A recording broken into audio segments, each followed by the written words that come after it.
Ang huli kong natatandaan ay ang sigaw ng piloto, ang nakabibinging tunog ng bakal na pinipilas na parang lata ng sardinas, at ang bigat sa aking dibdib na parang may dambuhalang nakadagan dito. Pagkatapos wala na. Isang malalim at tahimik na kadiliman. Nagising ako sa amoy. Hindi amoy ng antiseptic ng ospital o ng mamahaling pabango na nakasanayan ko sa aking penthouse. Amoy itong lupa, kahoy na nabasa ng ulan, at isang bagay na matamis pero may pait, parang pinakulo ang mga dahon. Dahan-dahan kong iminulat ang aking mga mata. Sumalubong sa akin ang isang kisaming gawa sa pinagtagpi-tagping dahon ng nipa. Ang mga dingding ay yari sa kawayang kinayas, at sa maliliit na siwang nito ay sumisilip ang kulay abong liwanag ng umaga.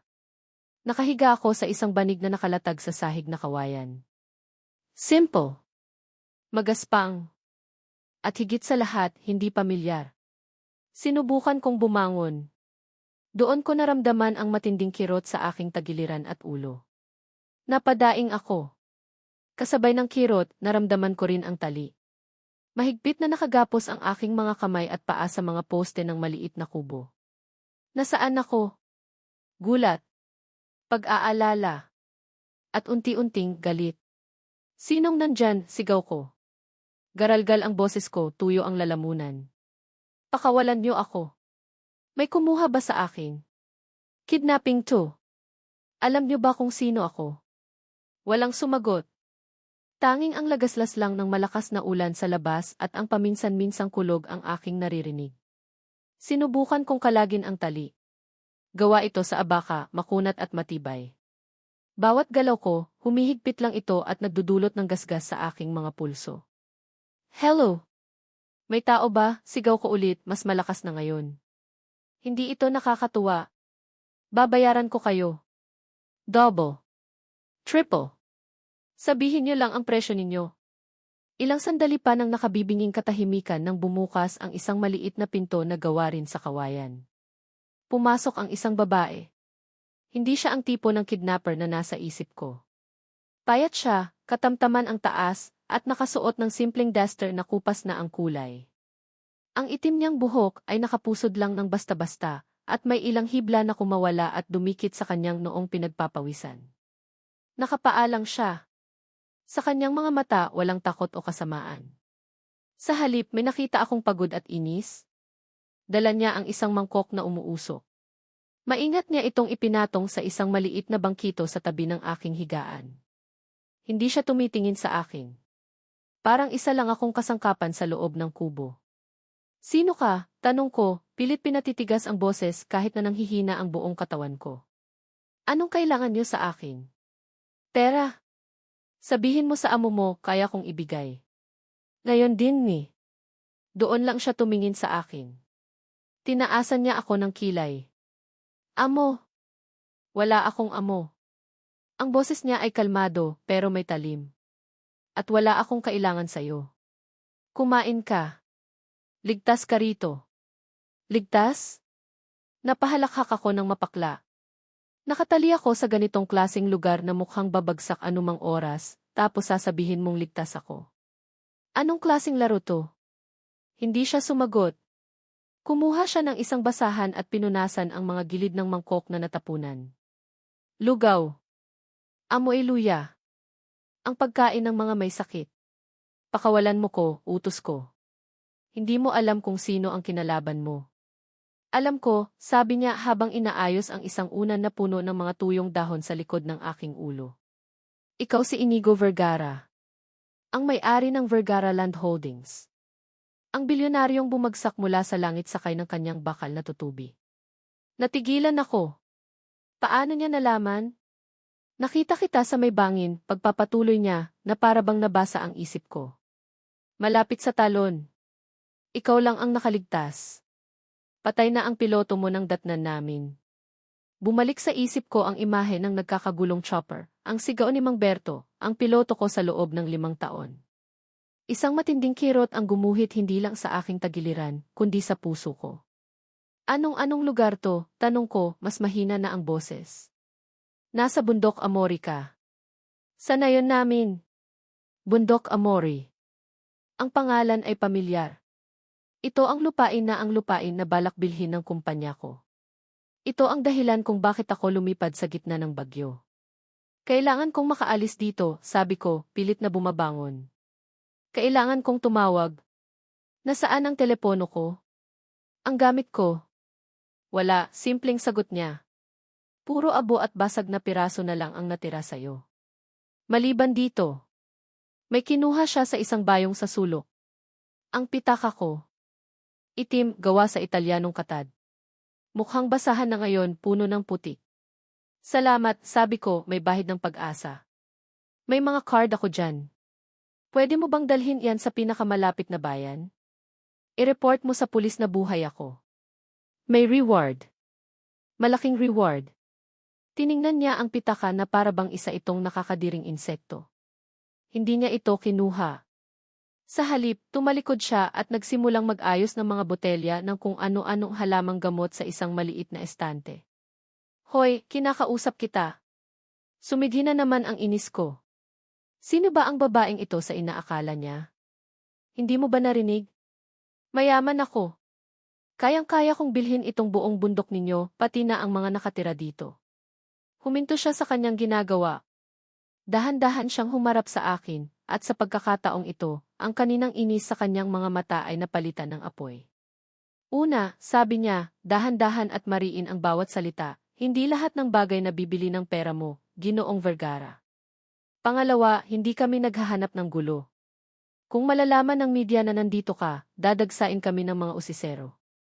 Masisira ang pananahimik ng lugar na to, kaya walang tatawag ng pulis.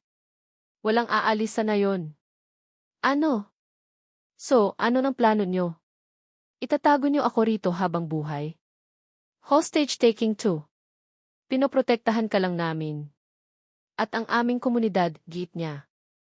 Hihintayin naming humupa ang bagyo. Kapag maayos na ang daan, si Kapitan na ang bahalang maghatid sa iyo sa bayan. Hindi ako makapaghintay. May mga importanteng bagay akong kailangang gawin. May mga meeting. May board. Wala kang magagawa sa kalagayan mo, putol niya sa akin. Sugatan ka. At kung hindi ka kakain, mas lalo kang manghihina. Tiningnan ko ang lugaw. Tiningnan ko siya. Ang pagmamataas ko ay nakikipagbuno sa gutom at sakit na nararamdaman ko. Pakawalan mo muna ako, sabi ko. Umiling siya. Hindi pwede. Baka tumakas ka sa gitna ng bagyo. Lalo ka lang mapapahamak. Hindi ako bata. Alam ko ang ginagawa ko. Talaga, sarkastiko niyang tanong. Ang taong lumilipad sakay ng helikopter sa gitna ng signal number 3 na bagyo ay alam ang ginagawa niya. Patawa ka. Isang sampal. Ang mga salita niya ay parang isang malutong na sampal sa aking pagkatao. Walang sinuman ang nangahas na kausapin ako ng ganoon. Kahit ang board of directors ko, kahit ang mga kalaban ko sa negosyo. Lahat sila may takot o respeto. Pero ang babaeng ito, wala kang alam sa mga dahilan ko, nang gigigil kong sabi. Wala nga akong pakialam sa mga dahilan mo, sagot niya, at sa unang pagkakataon, may ngiting gumuhit sa kanyang labi. Isang ngiting mapang-asar. Ang mahalaga sa akin ngayon ay manatili kang buhay hanggang sa maibalik ka namin sa Maynila. Ayokong may multong bilyonaryo na magmumulto dito sa kubo ko. Tumalikod na siya at akmang lalabas. Teka, anong pangalan mo? Pahabol kong tanong. Lumingon siya mula sa may pinto. Tala, sabi niya. At kung ako sa'yo, kakainin ko na yan bago palamigin. Mahirap magluto ulit sa ganitong panahon. At lumabas na siya, isinasara ang pinto at iniiwan akong muli sa katahimikan, kasama ang aking galit, pagkalito, at ang amoy ng lugaw na tila ng aakit. Sa huli, nanaig ang sikmura ko. Dahil nakatali ang mga kamay ko, kinailangan kong itagilid ang aking ulo at kainin ang lugaw na parang isang aso, direkta mula sa mangkok. Bawat subo ay isang insulto sa aking ego. Pero bawat subo rin ay nagbibigay ng kakaibang init sa nanlalamig kong katawan. May kakaibang lasa ito. Hindi lasang restaurant. Lasang bahay. Lumipas ang maghapon na parang isang panaginip. Ang ulan ay hindi tumitila. Paminsan-minsan, bumabalik si Tala para tingnan ako, palitan ang basang bimpo sa aking noo, o lagyan ng kung anong madahong gamot ang aking sugat sa tagiliran. hindi kami nag-uusap. Isang tingin lang niya, alam ko na ang iniisip niya, isa akong pabigat. Isang tingin ko lang, sana alam niya ang iniisip ko, hindi ako magtatagal sa lugar na to. Pagsapit ng gabi, mas lumakas ang hangin. Ang buong kubo ay umuugoy na parang duyan. Naririnig ko ang lagitik ng mga kawayan, ang hagupit ng hangin sa mga dingding. May takot na kumalat sa dibdib ko, isang takot na mas matindi pa kaysa sa takot na baka hindi na ako makabalik sa aking imperyo.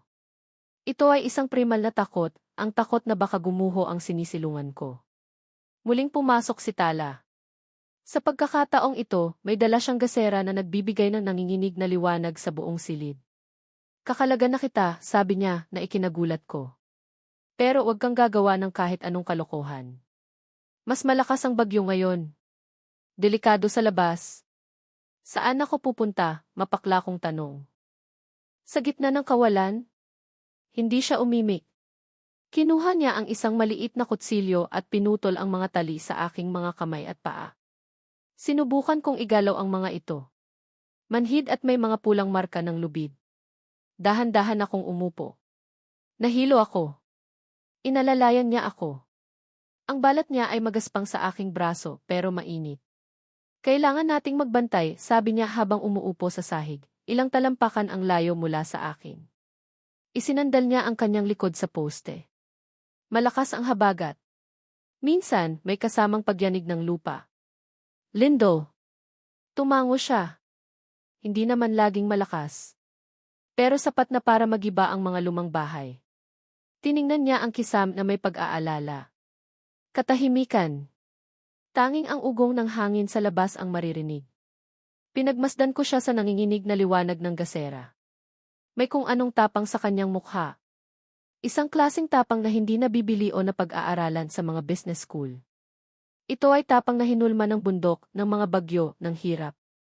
Bakit mo to ginagawa, hindi ko napigilang itanong. Bakit niyo ako tinutulungan? Pwede niyo naman akong pabayaan na lang doon sa bangin. Tumingin siya sa akin, ang kanyang mga mata ay malalim at seryoso sa dilim. Dahil dito sa bundok, nagtutulungan kami. Hindi namin tinatanong kung sino ka o kung ano ang meron ka. Ang mahalaga, tao ka. At kailangan mo ng tulong.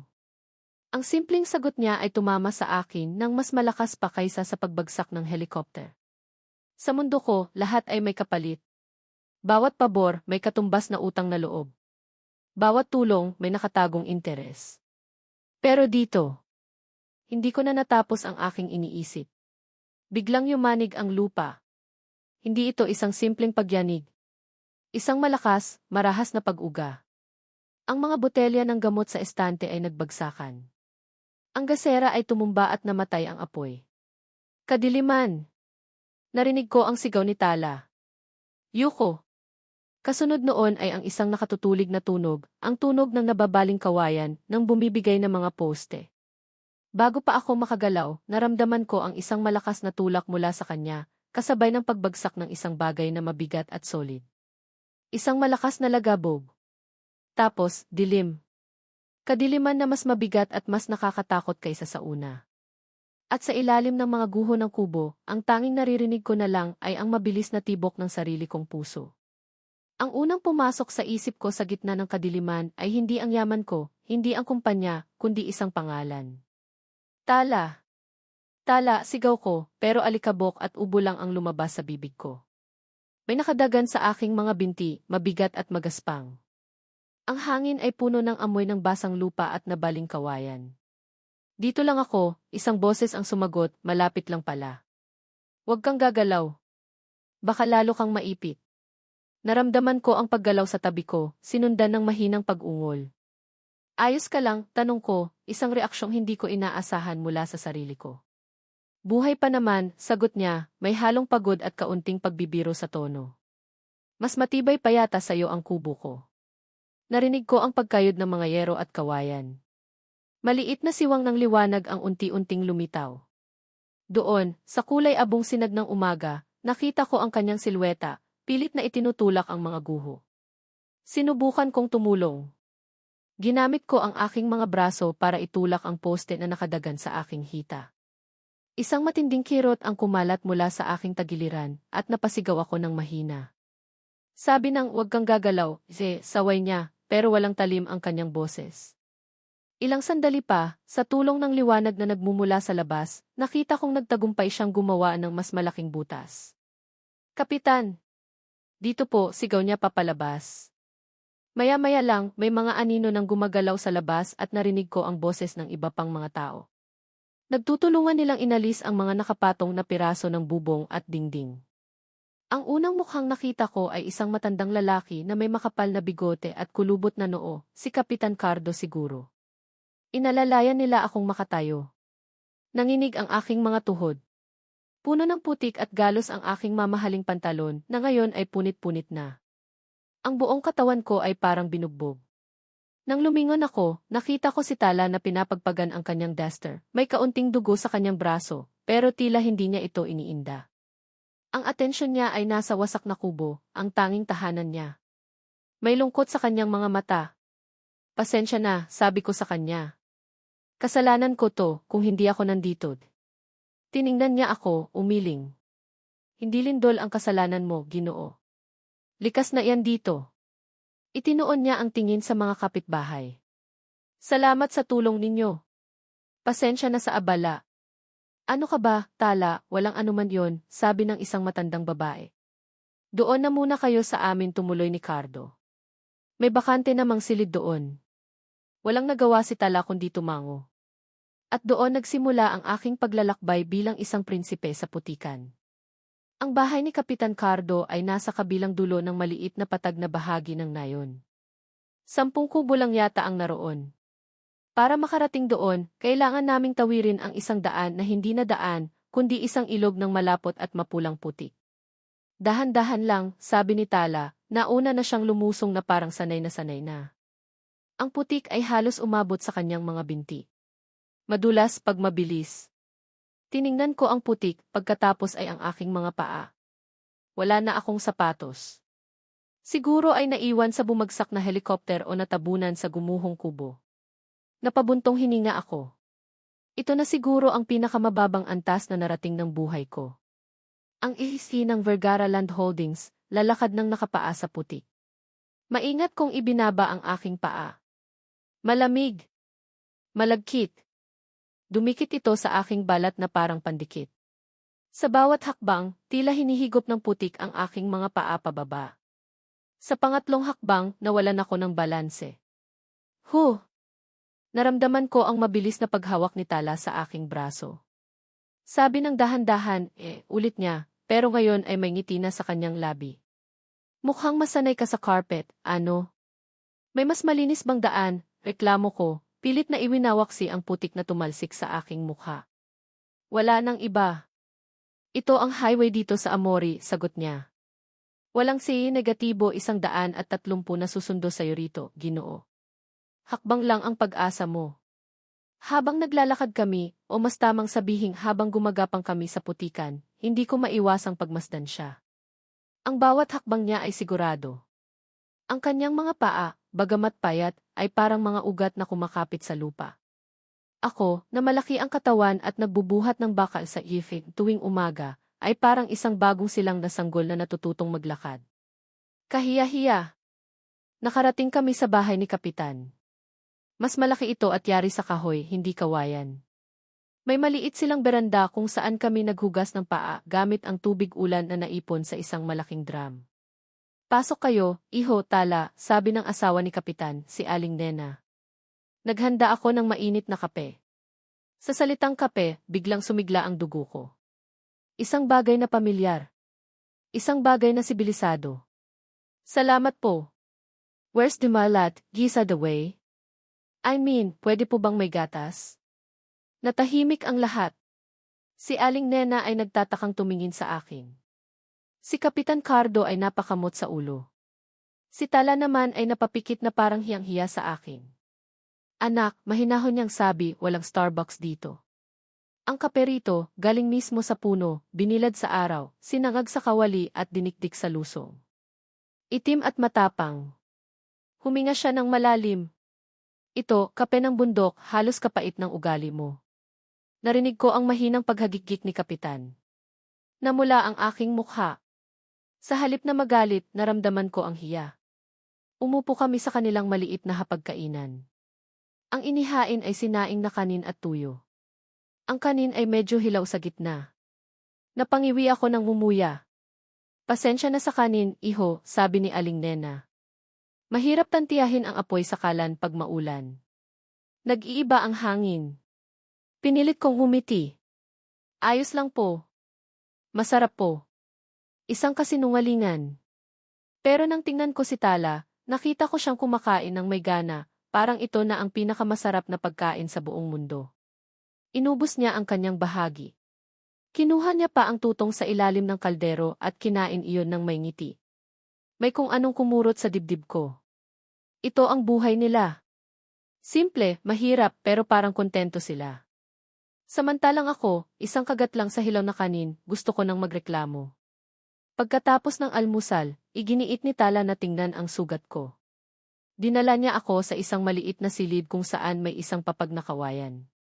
Hubarin mo yung damit mo, utos niya. Nag-alinlangan ako. Bakit?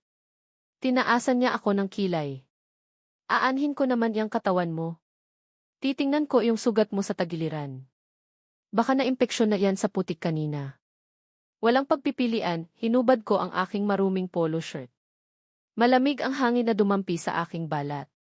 Nakita ko ang pagkunot ng kanyang noo nang makita ang malalim na hiwa sa aking tagiliran, na ngayon ay namumula at medyo namamaga. Sabi ko na nga ba, bulong niya. Lumabas siya at bumalik na may dalang palanggana ng maligamam na tubig na may mga dahon ng bayabas, isang maliit na botelya ng alkohol, at isang kit na naglalaman ng karayom at sinulid. Teka, anong gagawin mo? Kinakabahan kong tanong. Tatahiin mo yan? Simpleng sagot niya. Gusto mo bang lumaki yan at mag-iwan ng peklat na parang mapa ng Pilipinas? O mas gusto mong hintayin na mabulok yan? Napalunok ako. Wala akong choice. Humiga ako sa papag. Kumuha siya ng isang maliit na bangko at umupo sa tabi ko. Ang lapit niya. Naamoy ko ang kanyang kakaibang amoy, amoy ng mga dahon at usok mula sa kalan, hindi pa bango. Sinimulan niyang linisin ang sugat gamit ang pinakuluang dahon ng bayabas. Bawat dampi ng basahan, napapapikit ako sa hapdi. Pero ang mas nagpapakaba sa akin ay hindi ang sakit. Ito ay ang kanyang presensya. Ang kanyang mainit na hininga na dumadampi sa aking balat. Ang kanyang buhok na may ilang hibla na nahuhulog malapit sa kanyang mga mata habang siya ay nakatutok sa ginagawa. Sorry na, bulong niya, marahil napansin ang paninigas ng aking katawan. Okay lang, sagot ko, pero hindi iyon ang nasa isip ko. Ang gusto kong sabihin ay ako dapat ang mag-sorry. Nilagyan niya ng alkohol ang sugat. Isang matinding kirot ang gumuhit sa buong katawan ko at napahawak ako ng mahigpit sa gilid ng papag. Sandali lang to, sabi niya at kinuha na ang karayom. Dinidisinfect niya ito sa apoy ng kandila. Habang ginagawa niya iyon, pinagmasdan ko ang kanyang mukha. Seryoso. Nakatutok. May kung anong ganda sa kanyang konsentrasyon. Sa unang pagkakataon, hindi ko siya nakita bilang isang itagabundokti o isang imang gagamot. Nakita ko siya bilang si Tala. Isang babaeng malakas, matapang at ngayon nag-aalaga sa akin. Nagsimula siyang manahi.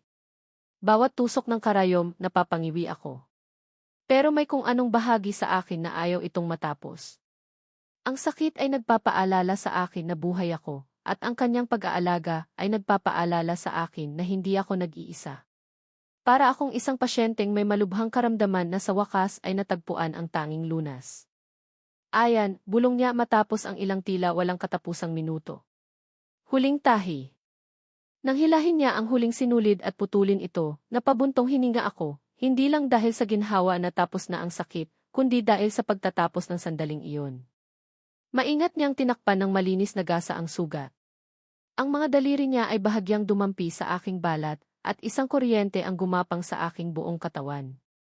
Agad niyang binawi ang kanyang kamay na parabang napaso. Nag-iwas siya ng tingin. Doon ko napansin ang bahagyang pamumula ng kanyang mga pisngi. Hiyang-hiya rin siya. Salamat, sabi ko, at sa pagkakataong ito, bukal sa loob ko. Walang bahid ng pagmamataas. Salamat, Tala. Tumango lang siya, abala sa pagliligpit ng kanyang mga gamit. Magpahinga ka na. Gagamutin ko lang yung galos ko sa braso. Doon ko lang muling napansin ang sugat sa kanyang braso na natamo niya mula sa pagguho ng kubo. Sugat na nakuha niya dahil sa pagliligtas sa akin. Isang biglaang pag-aalala ang bumalot sa akin.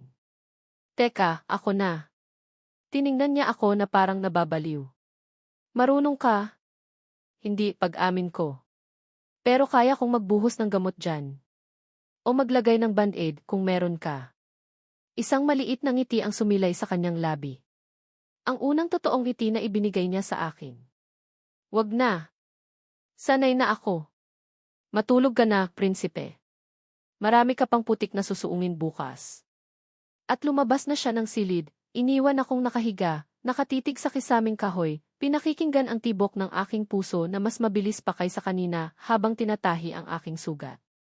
Pagsapit ng gabi, humina na ang ulan at napalitan ng ambon na may kasamang makapal na hamog. Ang lamig ay tumatago sa mga dingding na kahoy.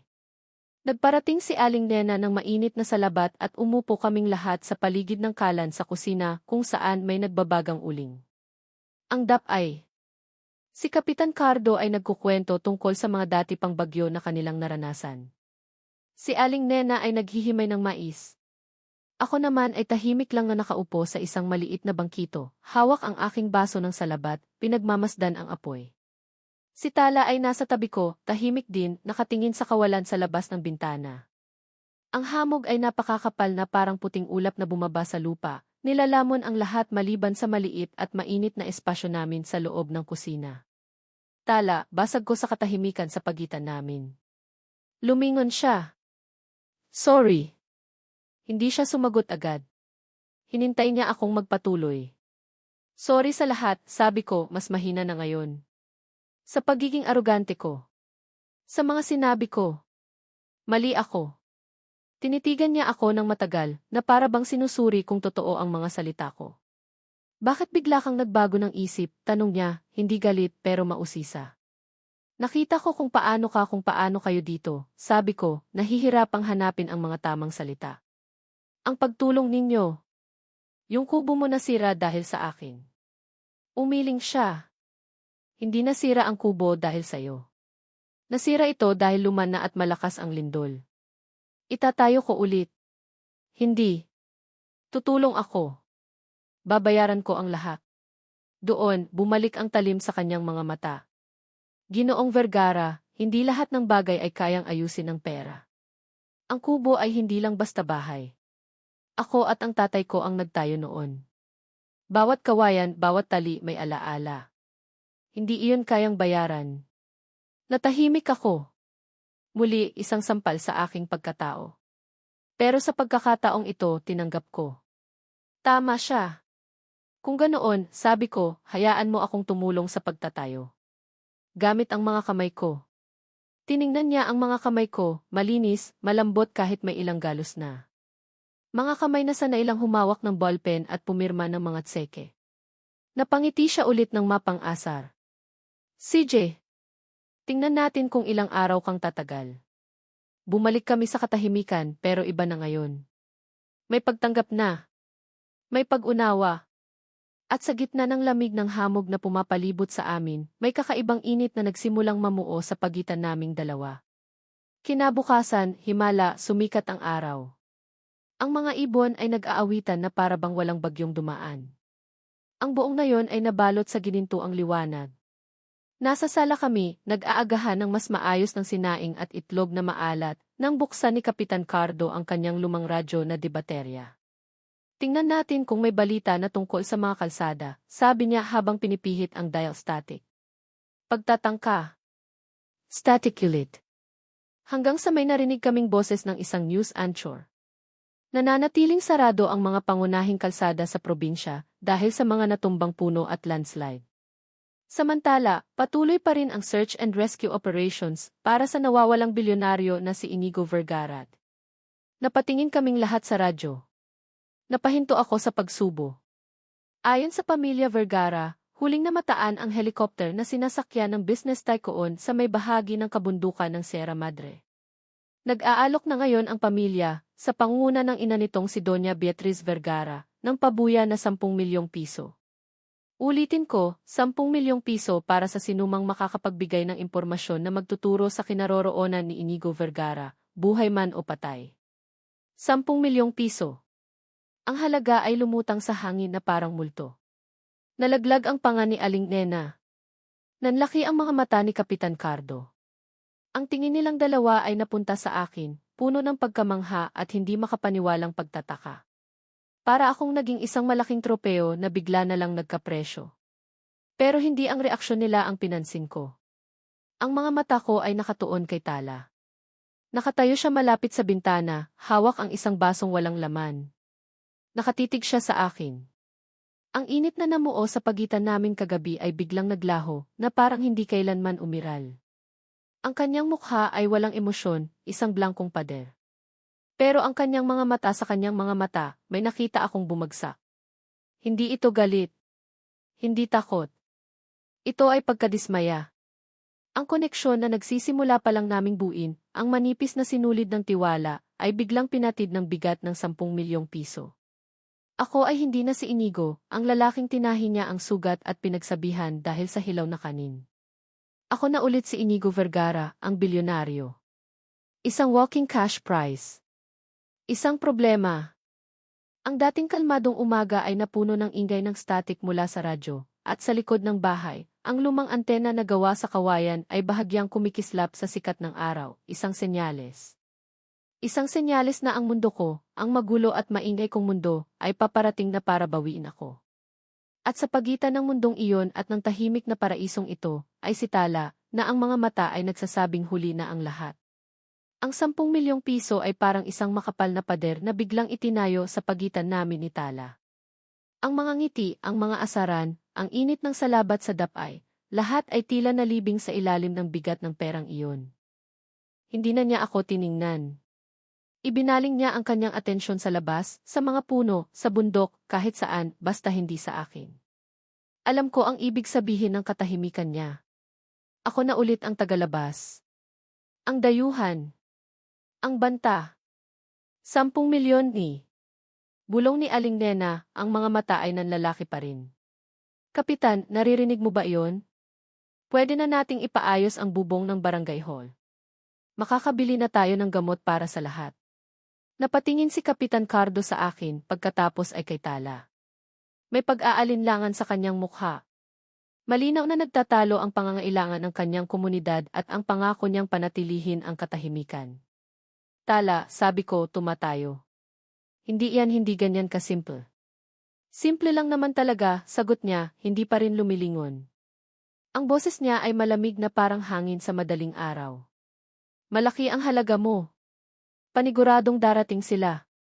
Kailangan ka na naming ibaba. Ang paggamit niya ng iibaba sa halip na ihatid ay parang isang suntok sa aking sikmura. Isa na lang akong bagay na kailangang idispatsa. Bago pa ako makasagot, may sumigaw mula sa labas. Kapitan!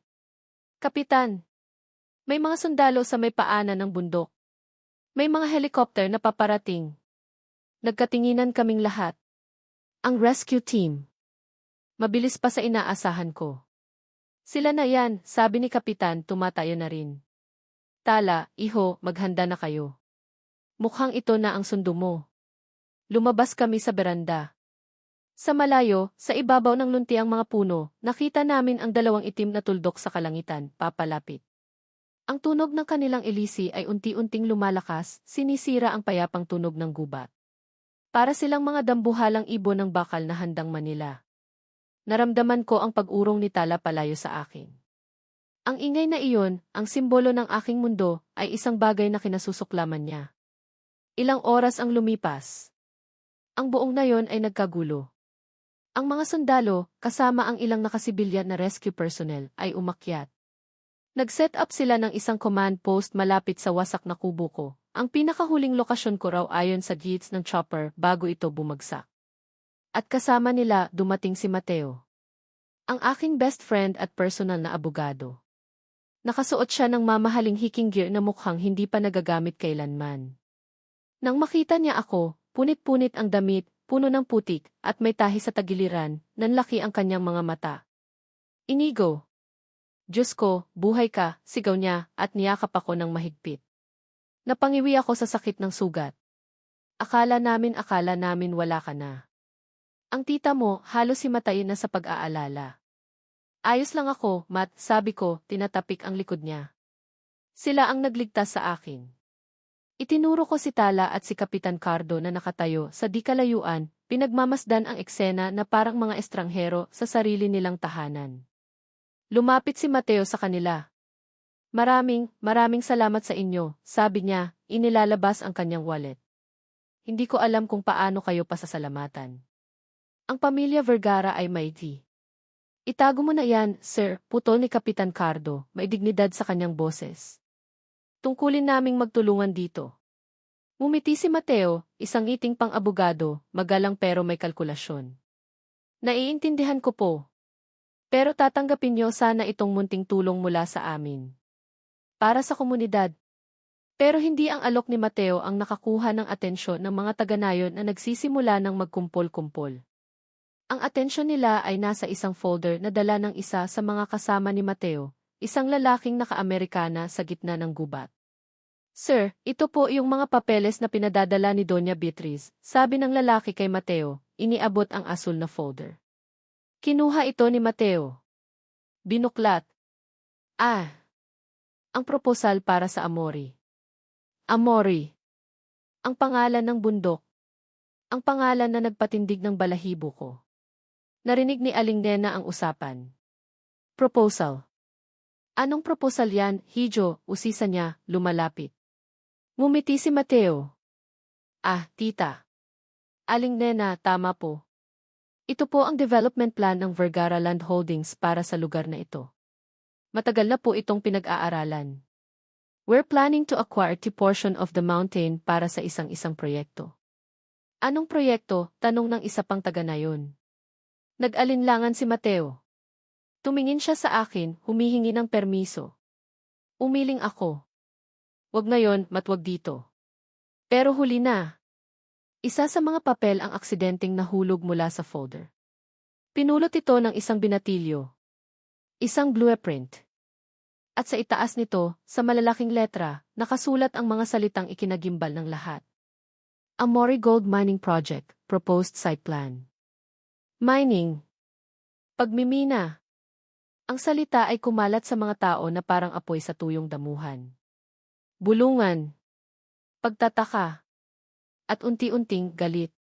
Pagmimina, ulit ni Kapitan Cardo, ang boses niya ay nanginginig sa hindi makapaniwalang galit. Sisirain ninyo ang aming bundok para sa ginto. Hindi po sa ganoon, mabilis na sagot ni Mateo, pilit na pinapakalma ang sitwasyon. It's a sustainable mining project. May mga plano kami para sa reforestation, relocation. Relocation. Paalisin ninyo kami sa aming mga tahanan, sigaw ng isang matandang lalaki. Dito na kami pinanganak. Dito na mamamatay ang aming mga ninuno. Hindi niyo pwedeng gawin to, sigaw ni Aling Nena, ang kaninang pagkamangha sa 10 milyon ay napalitan ng takot. Ang bundok ang buhay namin. Kapag sinira niyo yan, saan kami pupulutin? Nagsimulang mag-init ang paligid. Ang mga sundalo ay naging alerto. Sinubukan kong magsalita. Teka lang, makinig muna kayo. Pero walang nakinig sa akin. Ang lahat ng mga mata ay nakatuon sa isang tao lang. Kay Tala. Nakatayo siya roon, hindi gumagalaw na parang isang estatwa. Ang mukha niya ay putlang-putla. Tumingin siya sa akin. Ang pagkadismaya na nakita ko kanina ay wala-wala lang kumpara sa nakikita ko ngayon sa kanyang mga mata. Ito ay isang mas malalim na sugat. Isang sugat na hindi kayang tahiin ng kahit anong karayom. Pagkakanulo. Iyon ang nakita ko. Betrayal. Dahan-dahan siyang naglakad palapit sa akin. Bawat hakbang niya, umaatras ang mga tao, nagbibigay daan. Ang katahimikan ay nakabibingi. Huminto siya sa harap ko. Kaya pala, bulong niya, ang boses ay basag. Kaya ka pala lumipad sa gitna ng bagyo. Hindi dahil sa kung anong importanteng board meeting. Dahil dito. Dahil sa ginto na nasa ilalim ng aming mga paa. Tala, hindi. Sinungaling, sabi niya, at ang salitang iyon ay tumago sa akin na parang balisong. Lahat ng sinabi mo kagabi lahat yon kasinungalingan. Iniabot niya sa akin ang isang maliit na bayong. Ang bayong na naglalaman ng mga gamot na ginamit niya sa akin. Heto. Isoli ko na to sa'yo. Baka kailanganin mo pag nabilaukan ka sa dami ng gintong makukuha mo. Pagkatapos, ginawa niya ang isang bagay na hindi ko malilimutan. Kumuha siya ng isang malapad na dahon ng saging na nakalatag sa lupa. At sa harap ng buong nayon, sa harap ng mga sundalo at ni Mateo, buong lakas niya itong inihampas sa dibdib ko. Hindi masakit. Isang dahon lang iyon. Pero ang sampal na iyon sa aking karangalan, sa aking kaluluwa, ay mas matindi pa kaysa sa pagbagsak ng helikopter. Tumalikod siya at nagsimulang maglakad palayo, papalayo sa gulo, papalayo sa akin. Tala, sandali, sigaw ko, susundan sana siya pero pinigilan ako ni Mateo. Inigo, wag na. Hayaan mo muna, sabi niya. Lalo lang lalala ang sitwasyon. Hindi mo naiintindihan, Matt, sigaw ko pabalik, pilit na kumakawala. Ako ang hindi nakakaintindi, gulat na tanong ni Mateo. Nakalimutan mo na ba? Itinaas niya ang kanyang boses para marinig ng lahat. Nakalimutan niyo na ba kung bakit nag-away si Inigo at ang ina niya bago siya umalis ng Maynila? Napahinto ang lahat, pati si Tala na nasa di kalayuan. Humarap si Mateo sa mga taga-nayon. Itong proyektong to. Totoo yan. Matagal ng plano ng Vergara Land Holdings. Pero alam niyo ba ang pinakabagong balita? Tumingin siya sa akin pagkatapos ay kay Tala. Hindi na aprubahan ang proyekto. Hindi na ito matutuloy. Naguluhan ang mga tao. Anong ibig mong sabihin? Tanong ni Kapitan Cardo. Ang final approval ay kailangan ng pirma ng paliwanag ni Mateo.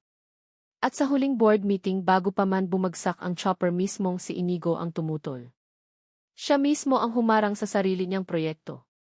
Isang nakabibinging katahimikan ang bumalot sa lugar. Ang lahat ng galit at akusasyon ay biglang naglaho na parang bula. Tiningnan nila ako, puno ng pagkalito. Bakit? Mahinang tanong ni Aling Nena. Dahil may mga bagay na hindi nabibili ng pera, sagot ni Mateo, ginagamit ang mga salitang narinig ko mula kay Tala. Dahil naniniwala siyang may mas mahalaga pa kaysa sa ginto. Tumingin ako sa direksyon kung saan tumakbo si Tala. Wala na siya. Pero alam ko kung saan siya hahanapin. Tumakbo ako, hindi pinapansin ang tawag ni Mateo, hindi iniinda ang sakit sa aking tagiliran. Tumakbo ako papunta sa isang pamilyar na landas, patungo sa isang malaking puno na madalas niyang ikwento. Ang puno ng yakal na itinanim ng kanyang lolo. At doon, natagpuan ko siya. Nakaupo siya sa ilalim ng dambuhalang puno, ang likod niya ay nakasandal sa makapal na katawan nito. Nakayakap siya sa kanyang mga tuhod, at ang kanyang mga balikat ay nanginginig. Umiiyak siya. Hindi ko alam kung alin ang masakit para sa kanya, ang pag-aakalang isa akong manloloko, o ang katotohanang hindi pala. Ang galos ba na dulot ng kasinungalingan, o ang pagkalito na dulot ng katotohanan? Hindi ako lumapit. Nananatili akong nakatayo sa di kalayuan, nakatago sa likod ng ibang mga puno, pinagmamasdan siyang umiyak sa ilalim ng puno ng yakal. Sa sandaling iyon, ang 10 milyong pabuya, ang mining project, ang lahat ng ingay ng aking mundo, ay nawalan ng halaga. Ang tanging mahalaga na lang ay ang babaeng umiiyak sa ilalim ng puno, at ang bigat ng katotohanang hindi ko alam kung paano paayusin ang tiwalang winasak ko at winasak ng sarili kong mundo. Hindi ko na muling nakausap si Tala pagkatapos ng araw na iyon. Umiiwas siya. Kung pupunta ako sa bahay ni Kapitan, aalis siya para mangahoy. Kung susubukan ko siyang hanapin sa ilog, naroon siya sa bukid. Para kaming dalawang magnet na may parehong polarity, pilit kaming itinutulak ng tadhana palayo sa isa't isa. Kinailangan kong bumalik sa Maynila. Ang aking ina, si Doña Beatriz, ay halos magpadala na ng isang batalyon para lang sunduin ako. Pero bago ako umalis, gumawa ako ng isang pangako, hindi sa kanya, kundi sa sarili ko. 1 linggo ang lumipas. Sa penthouse ko sa Nueva Esperanza Sky Suites, nakatingin ako sa bintana na abot langit ang tanaw. Ang mga nagkikislapang ilaw ng syudad ay parang isang karagatan ng mga bituin. Dati ang tanawing ito ang nagpapakalma sa akin. Ngayon parang kulungan. Ang bawat gusali ay isang rehas na bakal. Ang ingay ng trapiko sa ibaba ay isang palaging paalala ng kaguluhang iniwan ko sa bundok. Sir Inigo, sabi ng aking assistant na si Carla, dumating na po sila. Tumango ako. Papasukin mo sila. Bumukas ang pinto ng aking penthouse. Unang pumasok ang isang matandang babae, si Lola Milagros, ang lola ni Tala. Suot niya ang kanyang pinakamagandang bestida, na kahit luma ay malinis at plansado. Ang kanyang mga mata ay nanlalaki habang pinagmamasdan ang lawak ng aking sala, ang mga mamahaling painting sa dingding, ang chandelier na parang isang ulan ng diamante. Sa likod niya, pumasok si Tala. Nakamaong na pantalon siya at isang simpleng puting blouse. Ang buhok niya ay nakalugay, mas mahaba at mas makintab kaysa sa natatandaan ko. Sa paa niya, isang pares ng tsinelas. Dala-dala niya ang isang pamilyar na bayong. Napatayo ako. Ang puso ko ay kumabog na parang tambol sa isang pista. Lola Milagros, Tala, bati ko, sinisikap na itago ang panginginig ng aking boses. Welcome to Manila. Welcome to my home. Si Lola Milagros ay ngumiti ng malapad. Naku, iho. Ang ganda naman pala dito sa itaas. Parang nasa langit na kami. Pero si Tala hindi ngumiti. Tumingin lang siya sa akin pagkatapos ay sa kanyang lola. Ang kanyang mga mata ay puno ng pag-aalinlangan na para bang nagtatanong, ano nang ginagawa natin dito? Inimbitahan ko sila. Iyon ang dahilan. Sinabi ko kay Kapitan Cardo na kailangang magpatingin sa espesyalista sa Maynila ang nananakit na tuhod ni Lola Milagros. Isang kisukli sa kabutihan, sabi ko. Isang dahilan para makita siyang muli. Isang desperadong paraan para makuha ang kanyang atensyon. Pumayag si Lola at si Tala, bilang tagapag-alaga, ay napilitang sumama. Ang unang araw nila sa Maynila ay isang serye ng mga pagkamangha at pagkalito. Para kay Lola Milagros, ang lahat ay bago at nakakatuwa. Ang pagsakay sa elevator sa unang pagkakataon, naku, gumagalaw ang sahig, ang lambot ng kama, parang ulap, ang dami ng pagkain sa buffet, pwedeng kumain ng kahit gaano karami. Tawa siya ng tawa. Para kay Tala, ang lahat ay nakakalula. Nakita ko ang pagkahilo niya sa bilis ng elevator. Nakita ko kung paano siya natigilan sa harap ng buffet table, hindi alam kung ano ang kukunin. Nakita ko kung paano niya tinitingnan ang mga taong nakapaligid sa amin, mga sosyal, mga mayayaman na nakatingin sa kanila na para bang mga kakaibang hayop na naligaw sa isang museo. Tala, okay ka lang? Tanong ko habang kumakain kami sa isang 5-star restaurant. Si Lola Milagros ay abala sa kanyang lobster thermidor. Sagot niya, pero nilalaro lang niya ang kanyang pagkain gamit ang tinidor.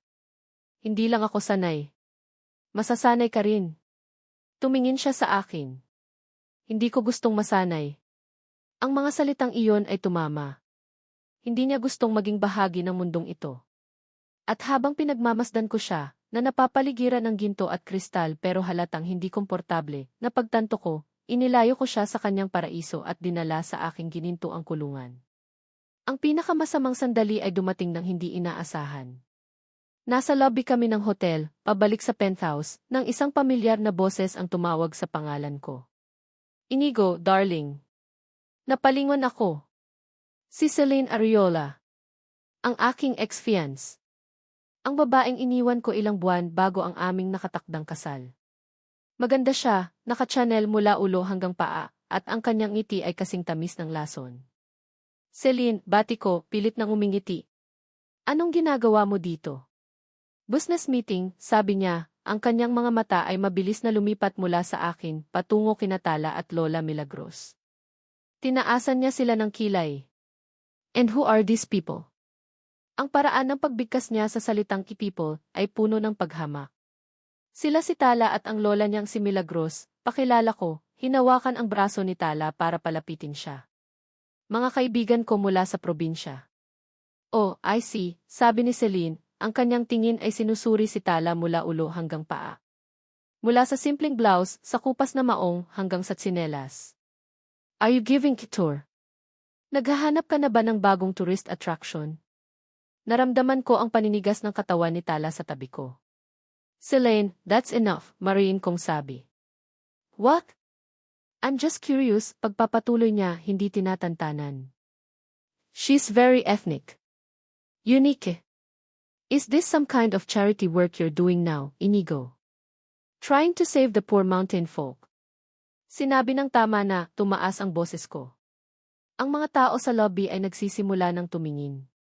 Ngumisi si Selene. Protective, aren't we? Don't tell me in love ka sa kanya. Napahalakhak siya, isang tawang nakakainsulto.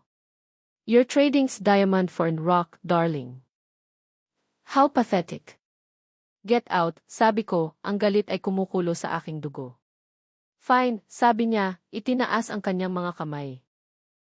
I'll leave. But just piece of advice. Lumingon siya kay Tala. Hindi ka bagay dito, miss. Bumalik ka na lang sa bundok kung saan ka nanggaling. Bago ka pa masaktan. At tumalikod na siya, naglakad palayo na parang reyna, iniwan kaming tatlo sa gitna ng lobby, sa ilalim ng mapanuring tingin ng lahat. Niyakap ni Lola Milagros si Tala. Huwag mo siyang pakinggan, apo. Inggit lang yon. Pero nakita ko ang pinsala sa mga mata ni Tala. Ang mga salita ni Selene ay parang mga bato na ibinato sa kanya. Gusto ko nang umuwi, bulong ni Tala. Tala, pag-usapan natin to, sabi ko. Wala na tayong dapat pag-usapan, sagot niya, kumakawala sa yakap ng kanyang lola at tumakbo papasok sa elevator. Sumunod ako. Tala, please. Pumasok siya sa elevator at paulit-ulit na pinindot ang close door button. Sinubukan kong habulin pero huli na. Ang mga pinto ay nagsara at ang huli kong nakita ay ang kanyang mukha, basang-basa sa luha. Bumalik ako sa penthouse na gulong-gulo ang isip. Sinubukan kong katukin ang pinto ng silid niya, pero walang sumasagot. Kinagabihan, habang nakaupo ako sa aking opisina, sinusubukang tawagan siya sa teleponong ibinigay ko sa kanya, na hindi niya sinasagot, may ipinakitang video sa akin si Mateo na nasa kabilang linya. Inigo, you need to see this. It's going viral. Binuksan ko ang link. Isang video sa TikTok. Ang gumawa ay si Selene. Kuha ito kanina sa lobby, mula sa isang anggulo na hindi namin napansin. Kuha ang buong komprontasyon. Pero hindi iyon ang masama. Ang masama ay ang caption at ang hashtag. When you bring the jungle to the city. #mountain girl challenged. Sa ilalim ng video, daan-daang komento. Libo-libong likes. At nagsisimula ng lumabas ang ibang mga video na may parehong hashtag. Mga sosyal na babae, nagpapanggap na probinsyana, inaarte ang pagkamangha sa mga simpleng bagay, nilalait ang pananamit, ginagawang katatawanan ang pagiging simple. Ginawa nilang isang national joke si Tala. Isang matinding galit ang sumabog sa dibdib ko. Ibinato ko ang aking telepono sa dingding. Nabiyak ito. I'll sue her. I'll ruin her, sigaw ko kay Mateo. Calm down, Inigo. That will only make it worse. Mas pag-uusapan, payo ni Mateo. Pero hindi ako makakalma. Ang isip ko ay nasa kay Tala. Nasa babaeng nagtahi ng sugat ko, nagpakain sa akin ng hilaw na kanin, at nagturo sa akin ng kahulugan ng simpleng buhay. At ako, sa pagtatangka kong ilapit siya sa akin, ay inilagay lang siya sa gitna ng isang sirko para pagtawanan ng lahat. Biglang bumukas ang pinto ng aking opisina. Si Lola Milagros, balisa ang mukha. Iho, si Tala wala siya sa kwarto niya. Napatayo ako. Sabay kaming tumakbo palabas ng penthouse. Tinanong namin ang front desk. Opo, sir, sabi ng receptionist.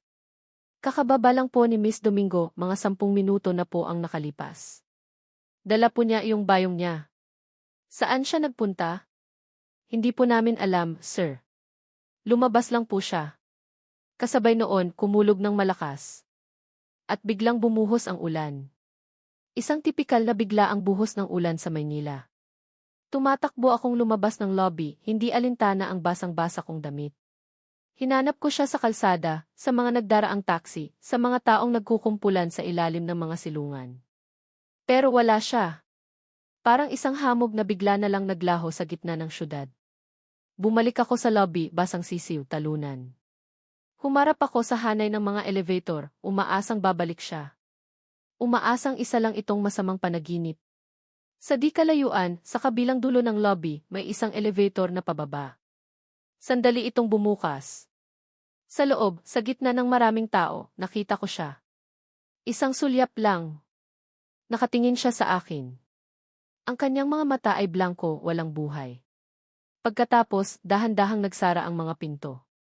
Tala, sigaw ko, tumatakbo palapit. Pero huli na. Ang makintab na pinto ng elevator ay nagsara ng tuluyan na parang isang kortina na ibinababa sa huling yugto ng isang trahedya. At sa salamin ng pintong iyon, ang nakita ko na lang ay ang sarili kong refleksyon, isang lalaking basang-basa, mag-isa, at tuluyang nawalan. Pagkatapos ng gabing iyon, para akong multo sa sarili kong buhay. Ang bawat sulok ng penthouse ay nagpapaalala sa akin ng pagkawala ni Tala.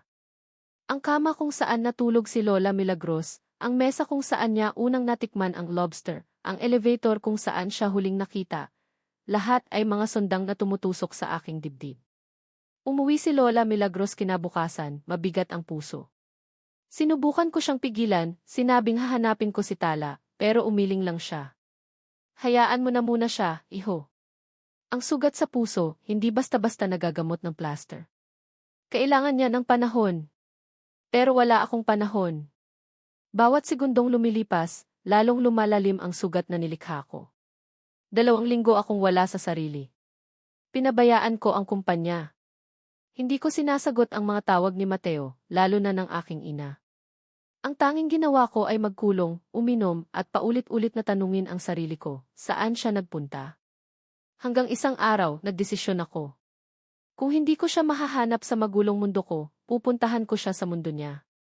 Bumalik ako sa bundok Amori. Hindi ako nag-helicopter. Nag-jeepney ako mula sa bayan, pagkatapos ay naglakad ng ilang kilometro sa maputik na daan. Ang dating prinsipe sa putik ay nagbalik pero ngayon kusa na. Nadatnan ko ang nayon na abala. Nagtutulungan ang mga kalalakihan na itayong muli ang kubo ni Tala. Gawa sa sariwang kawayan at nipa. Mas matibay. Pero wala siya doon. Nasa itaas siya, malapit sa talon, sabi ni Kapitan Cardo, hindi nagulat sa pagdating ko. Tila inaasahan na niya. Hindi na siya masyadong bumababa simula nang bumalik galing Maynila. Sinundan ko ang pamilyar na landas patungo sa talon. Ang hangin ay sariwa, ang tunog ng mga kuliglig ay musika sa aking tainga. Ito ang katahimikang hinahanap-hanap ko. Ang katahimikang sinira ko. At doon, sa batuhan sa gilid ng ilog na umaagos mula sa talon, nakita ko siya. Nakaupo siyang mag-isa, nakatingin sa agos ng tubig. Ang kanyang buhok ay tinatangay ng hangin. Hindi niya ako narinig na papalapit. Tala, tawag ko. Lumingon siya. Ang kanyang mukha ay nagpakita ng gulat, pagkatapos ay inis, at sa huli, isang blankong pader na naman. Tumayo siya na para bang handa ng umalis. Anong ginagawa mo dito? Tanong niya, malamig ang tono. Wala nang ginto dito. Tapos na ang interes mo. Hindi ako naparito para sa ginto, sabi ko, lumalapit ng dahan-dahan na parang lumalapit sa isang sugatang usa. Naparito ako para sa'yo. Napahalakhak siya ng mapakla. Para sa akin? O para pagaanin ang konsensya mo? Tapos na, Inigo. Umuwi ka na. Hindi ka bagay dito. Ginamit niya ang mga salitang binitiwan ni Celine. Isang patalim na ibinalik sa akin. Hindi ako aalis hanggat hindi mo ako pinakikinggan. Wala akong gustong marinig. Kahit nasabihin kong wala ng mining project. Kahit kailan. Napahinto siya. Tumingin siya sa akin, may pagdududa sa kanyang mga mata. Binenta ko ang shares ko sa Vergara Land Holdings, pag-amin ko. Ang balita na gumimbal sa buong business world ng Maynila. Ang balita na naging dahilan ng halos atakehin sa puso ang aking ina. Ibinenta ko ang parte ko sa isang environmental group. Sila na ang may kontrol ngayon. Hindi na nila kailanman papayagan ang pagmimina sa kahit anong lupain. Lalo na dito. Natigilan siya. Ang galit sa kanyang mukha ay napalitan ng pagkalito. Bakit mo ginawa iyon? Yon ang buhay mo. Dahil napagtanto ko na mali ang buhay na yon, sabi ko, isang hakbang palapit sa kanya. Dahil sa'yo. Ikaw ang nagpamulat sa akin, Tala. Umiling siya, umatras. Hindi lahat ng bagay na bibili, Inigo. Hindi mo pwedeng bilhin ang kapatawaran ko sa pamamagitan ng pagbebenta ng kumpanya mo. Ang sugat na ginawa mo mas malalim kaysa dyan. Alam ko, sigaw ko, ang aking desperasyon ay sumasabay sa lakas ng lagaslas ng talon. Alam kong nasaktan kita. At yon ang pinagsisisihan ko araw-araw. Pero maniwala ka, hindi ko iyon sinasadya. Pero nangyari na, sigaw niya pabalik, ang mga luha ay nagsisimula ng mamuo sa kanyang mga mata. Pinagtawanan ako ng buong mundo. Ginawa mo akong isang joke. Ipinahiya mo ako, ang lola ko, ang buong pagkatao ko. Ang bawat salita niya ay isang hagupit. At lahat ng iyon totoo. Patawarin mo ako, bulong ko, ang tanging mga salitang kaya kong sabihin.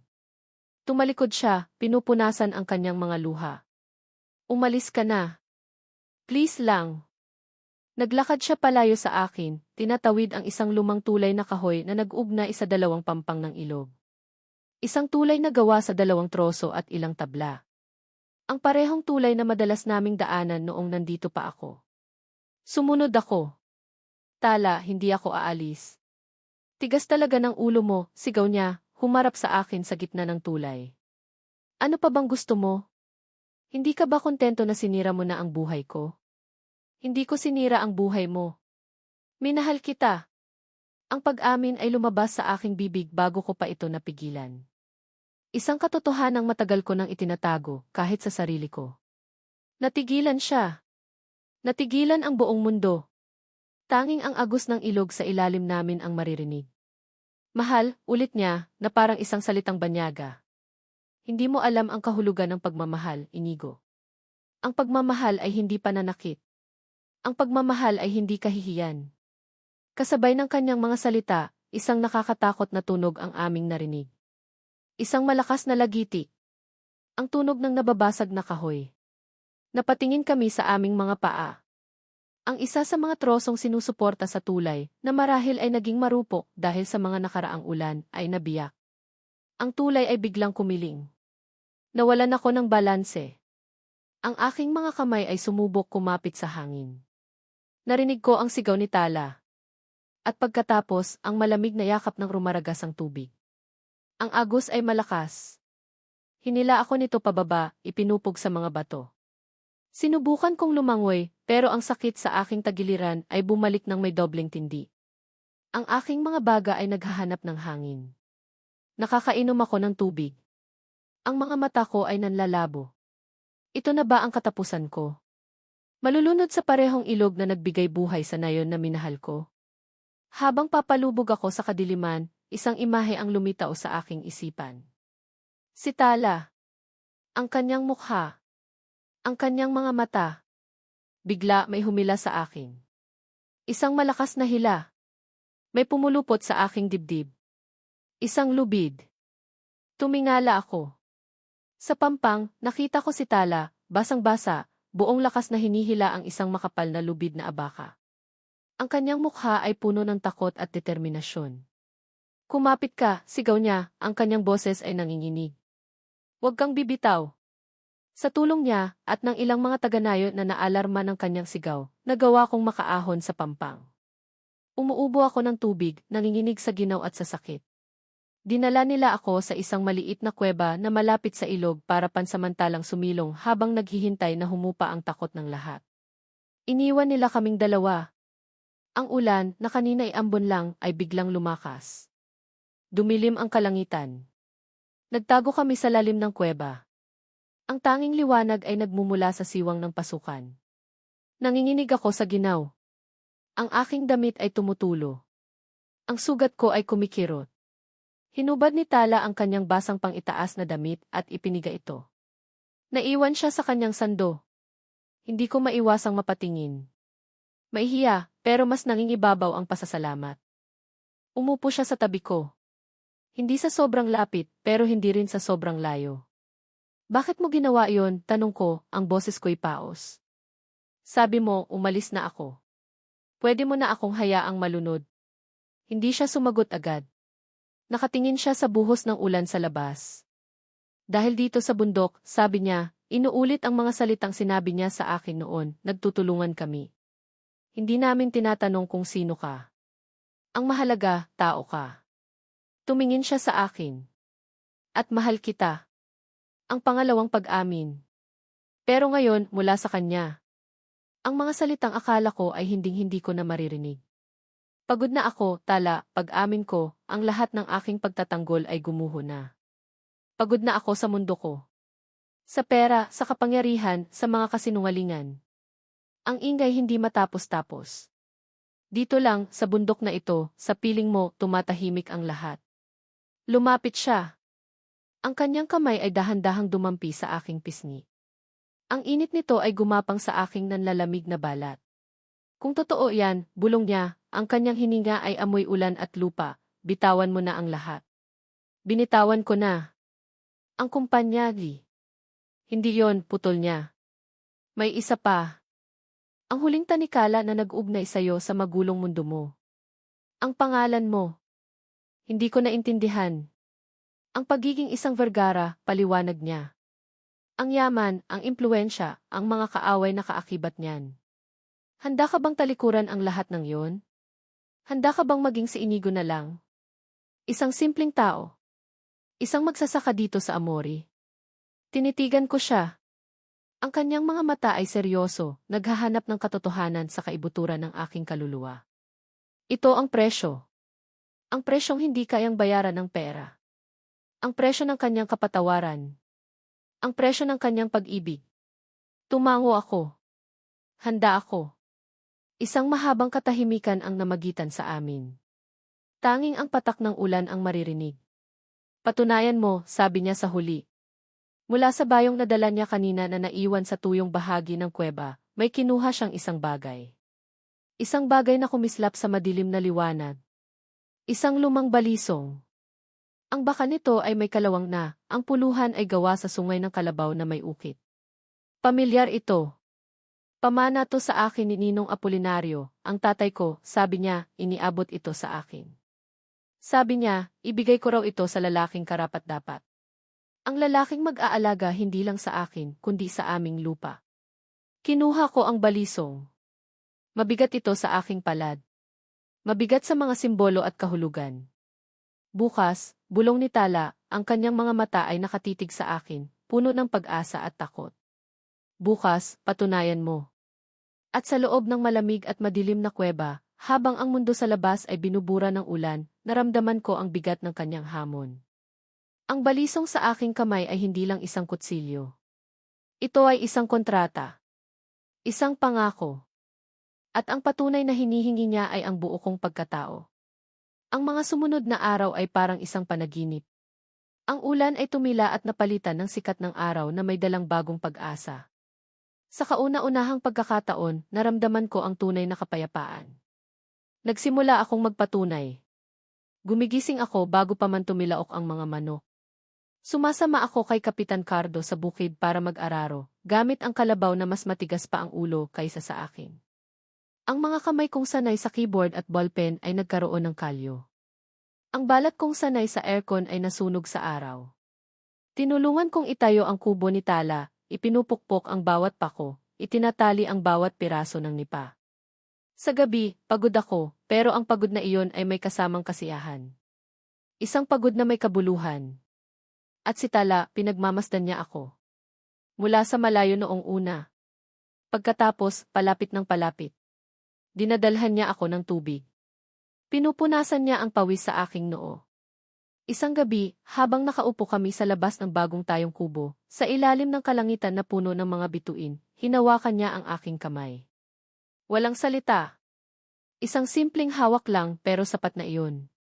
Alam kong naniniwala na siya. Ngunit ang kapayapaan ay parang isang manipis na salamin. Madaling mabasag. Isang umaga, habang abala kaming lahat sa pag-aayos ng pansamantalang evacuation center sa Barangay Hall, bilang paghahanda sa posibleng pagguho ng lupa na laging banta pagkatapos ng malakas na ulan. Isang pamilyar na ingay ang muling sumira sa katahimikan. Ingay ng helicopter. Pero ngayon, hindi lang isa. 3. At hindi sila basta rescue choppers. Itim ang mga ito, may logo ng isang malaking V network. Dumapo sila sa isang malawak na bukirin sa paanan ng bundok, at mula roon, lumabas ang isang grupo ng mga tao. Mga taong nakapang-opisina. Mga reporter na may dalang kamera. At sa gitna nila, 2 babae na kilalang kilala ko. Ang aking ina, si Doña Beatriz Vergara, na nakasuot ng puting-puti na parang hindi man lang natinag sa putik. At sa tabi niya, si Celine Ariola, ang mukha ay puno ng tagumpay. Parang isang masamang hangin ang kanilang dala. Ang masayang pagkakagulo sa evacuation center ay napalitan ng tensyon. Tumahimik ang lahat. Ang mga martilyo ay huminto sa pagpukpok. Naramdaman ko ang paghigpit ng hawak ni Tala sa aking braso. Inigo, anong ibig sabihin nito? Bulong niya. Hindi ako makasagot. Dahil hindi ko rin alam. Naglakad sila palapit, kasunod ang mga kamera na parang mga asong gubat na sumusunod sa kanilang amo. Huminto sila sa harap namin. Inigo, anak, sabi ng aking ina, ang boses ay malamig at matigas. What is the meaning of this? You sold your shares. You're living here like Kiki peasant. Para sa babaeng to. Tiningnan niya si Tala na para bang isa itong basura. Ma, this is Dung's decision. Wala na kayong pakialam dito, mariin kong sabi. Wala akong pakialam. Napahalakhak siya. Ako ang iyong ina. At hindi ko hahayaan na sirain mo ang pangalan ng pamilya Vergara para lang sa isang walang kwentang pag-ibig. Hindi ito walang kwenta. Oh, really? Sumingit si Celine, may hawak na isang makapal na folder ng mga dokumento. Tingnan natin. Ibinigay niya ang folder sa aking ina. Dala namin ang mga legal papers, sabi ni Doña Beatriz, itinaas ang mga dokumento para makita ng lahat, lalo na ng mga kamera. Ayon sa mga abogado ng pamilya, ang pagbebenta mo ng iyong shares ay maaaring ipawalang bisa. You were not in your right mind when you made that decision. You were under undue influence. Ang kanyang mga mata ay matalim na tumitig kay Tala. Kinalagad ka ng babaeng ito sa putik. Inutukan niya. Ginayuma ka niya para makuha ang yaman mo. That's not true, sigaw ko. Hindi totoo, tanong ni Celine, lumapit siya kay Tala. Ang kanyang boses ay parang isang ahas na sumisitsit. Sabihin mo sa amin, Miss Mountain Girl. Magkano? Magkano ang ibinayad sa'yo ni Inigo para sirain ang pamilya niya? Magkano ang halaga ng bundok na to para ipagpalit niya ang lahat? Ang mga kamera ay nagsimulang mag-focus kay Tala. Ang mga flash ay kumikislap. Ang mga reporter ay nagsimulang magtanong. Miss, totoo po bang ginamit niyo lang si E.T. Vergara? Ano pong masasabi niyo sa akusasyon na isa kayong gold digger? Napaatras si Tala, nalulula sa atake. Hinawakan ko siya, pilit na inilalayo sa kanila. Tigilan niyo na to. Leave her alone. Bakit, Inigo? Natatakot ka bang malaman ng lahat ang katotohanan, hamon ng aking ina? Na ang babaeng ito ay isang oportunista na sinamantala ang kahinaan mo pagkatapos ng aksidente. Ang buong eksena ay nagiging isang sirko. Isang live stream na paglilitis kung saan si Tala ang akusado, at ang aking ina ang hukom at berdugo. Hindi yan totoo, isang boses ang pumailan lang mula sa likuran. Lumingon kami. Si Lola Milagros, dahan-dahang lumalapit, hawak-hawak ang isang luma at makapal na ledger book. Ang parehong libro kung saan niya isinusulat ang lahat ng utang sa kanyang maliit na tindahan. Ang apo ko ay hindi magnanakaw, sabi niya, ang boses ay nanginginig pero puno ng tapang. At si Inigo ay hindi nagbago dahil lang sa aksidente. Binuklat niya ang ledger sa harap ng mga kamera. Itinuro niya ang isang pahina. Tingnan ninyo ito. Ang petsa. 1 taon bago pa man bumagsak ang helicopter ni Inigo dito. Ang mga kamera ay nag-zoom in. Nakasulat sa kupas na tinta, sa sulat kamay ni Lola Milagros. Donasyon mula sa isang di kilalang taga Maynila. 100,000 para sa gamot ng mga bata at pag-aayos ng eskwelahan. Salamat, De. May iba pang mga entry. Isa pa, para sa mga binhi. Isa pa, para sa solar panel ng barangay. Lahat, may parehong petsa, parehong halaga, at parehong inisyal. Ay, Inigo Vergara. 1 taon na siyang tumutulong sa amin, pagpapatuloy ni Lola Milagros, ang mga luha ay dumadaloy sa kanyang mga pisngi. Hindi pa man sila nagkikita ng apo ko, minahal na niya ang lugar na to, hindi ginto ang habol niya dito. Kundi kapayapaan. Isang bagay na siguro, kahit kailan, hindi ninyo maibibigay sa kanya. Natahimik ang lahat. Kahit ang mga reporter ay natigilan. Ang aking ina ay napatingin sa akin, ang kanyang mukha ay nagpapakita ng gulat at hindi makapaniwala. Hindi niya alam ang tungkol dito. Ito ang sikreto ko. Ang paraan ko para makabawi sa kasalanan ng pagbabalak na sirain ang bundok. Naramdaman ko ang pagmamalaki. Ang pag-asa. Baka ito na. Baka ito na ang katibayan na kailangan nila. Pero si Celine hindi pa tapos. May ngisi sa kanyang labi. Isang ngisi ng isang taong maihawak pa ng isang baraha. Ang huling baraha. How touching, sarkastiko niyang sabi. As secret philanthropist. Napakabuti mo naman pala, Inigo. Pero may isa ka pang sikreto, hindi ba? Lumapit siya sa akin. Hinawakan niya ang aking braso. At humarap siya sa mga kamera, ang kanyang mukha ay biglang naging maamo, parang isang biktima. Hindi ko sana ito gagawin, sabi niya, ang boses ay nanginginig na para bang iyak. Pero kailangan kong ipaglaban ang karapatan ng anak natin. Anak natin? Nagulat ako. Nagulat ang lahat. Anong pinagsasabi mo, Celine? Hinaplos niya ang kanyang tiyan. Isang tiyan na, kung titingnan mong mabuti, ay bahagyang umuumbok. Buntis ako, Inigo, sabi niya, sapat na malakas para marinig ng lahat ng mikropono. At ikaw ang ama. Isang bomba. Isang bombang sumabog sa gitna ng katahimikan. Ang mundo ko ay gumuho. Naramdaman ko ang pagbitaw ni Tala sa aking braso. Tumingin ako sa kanya. Ang kanyang mukha hindi ko ito malilimutan kailanman. Ang pag-asa na unti-unting namuo sa kanyang mga mata kanina ay biglang nabura, na parang isang sulat sa buhangin na tinangay ng alon. Ang kulay ay nawala sa kanyang mukha. Ang kanyang mga labi ay bahagyang nakaawang sa gulat. At ang kanyang mga mata puno ng sakit. Isang sakit na mas malalim, mas matindi kaysa sa lahat ng sakit na nakita ko sa kanya. Ang sakit ng huling pagkakanulo. Ang katotohanang hindi kayang burahin ng kahit anong ledger o pagpapatunay. Umatras siya. Isang hakbang. 2. 3. Ang bawat hakbang palayo sa akin ay parang isang milya. Tala ni. Bulong ko, iniabot ang aking kamay. Pero hindi niya ako nakikita. Ang kanyang tingin ay blanko. Ang kanyang mundo ay gumuho kasabay ng sa akin. Ang mga kamera, na kanina ay nakatutok sa ledger ni Lola Milagros, ay ngayon lahat nakatutok sa kanya. Siya na naman ang sentro ng atensyon. Ang babaeng kabit. Ang mang-aagaw. At sa gitna ng nagkikislapang mga ilaw at nagkakagulong mga boses, nakita ko siyang tuluyang masira. Wasak. Durog. Ang mga sumunod na oras ay isang malaking dagat ng kaguluhan. Ang balita tungkol sa buntis na si Celine ay kumalat na parang wildfire sa lahat ng news outlets at social media. Ako ay ang kontrabidang nang iwan sa isang nagdadalang taong fiance. Si Tala ay ang masamang other woman. Si Doña Beatriz, ang martyr na ina. Si Celine, ang kaawa-awang biktima. Isang perpektong telenovela na nilamon ng publiko ng buong buo. Pero sa gitna ng ingay, may isang taong hindi naniwala. Si Mateo.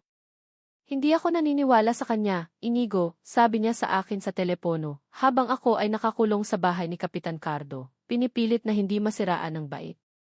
Alam ko kung gaano kakaingat. At alam kong mahal mo si Tala. This is Celine's desperate move. Mag-isip ka, kailan kayo huling? Ang tanong niya ay nagpabalik sa aking alaala. Matagal na. Mahigit 1 taon na, bago pa kami tuluyang maghiwalay. Impossible. Hindi ko alam, pero paano ko to papatunayan, desperado kong tanong. Ang salita ko laban sa isang umiiyak na buntis sa national television. Leave it to me, sabi niya. May mga paraan para lumabas ang katotohanan. For now, alagaan mo si Tala. She needs you more than ever.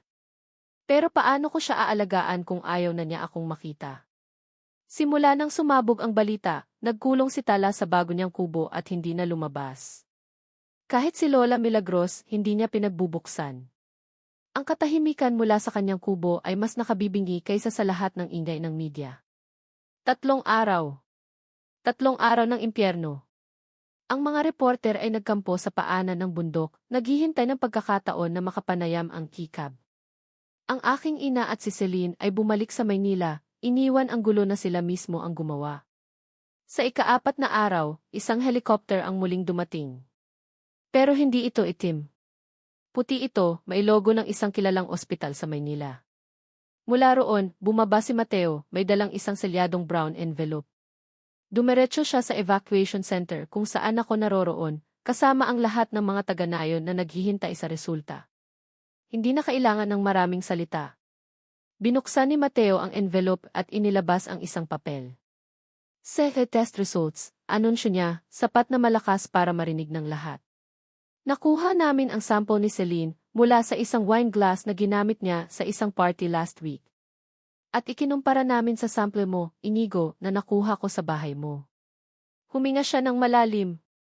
According to the results, the probability of Inigo Vergara being the father of Celine Ariola's unborn child is 0%.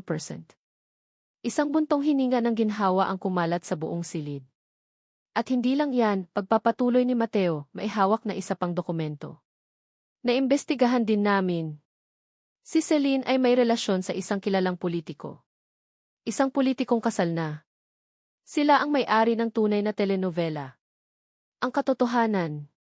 Sa wakas, lumabas din. Sa araw ding iyon, ang balita ay muling sumabog.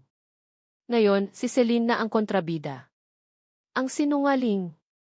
Ang manloloko. Ang social media na humuhusga sa kanya ay mas mabagsik pa kaysa sa ginawa nila kay Tala. Kinagabihan, isa pang helicopter ang dumating. Bumaba ang aking ina, mag-isa.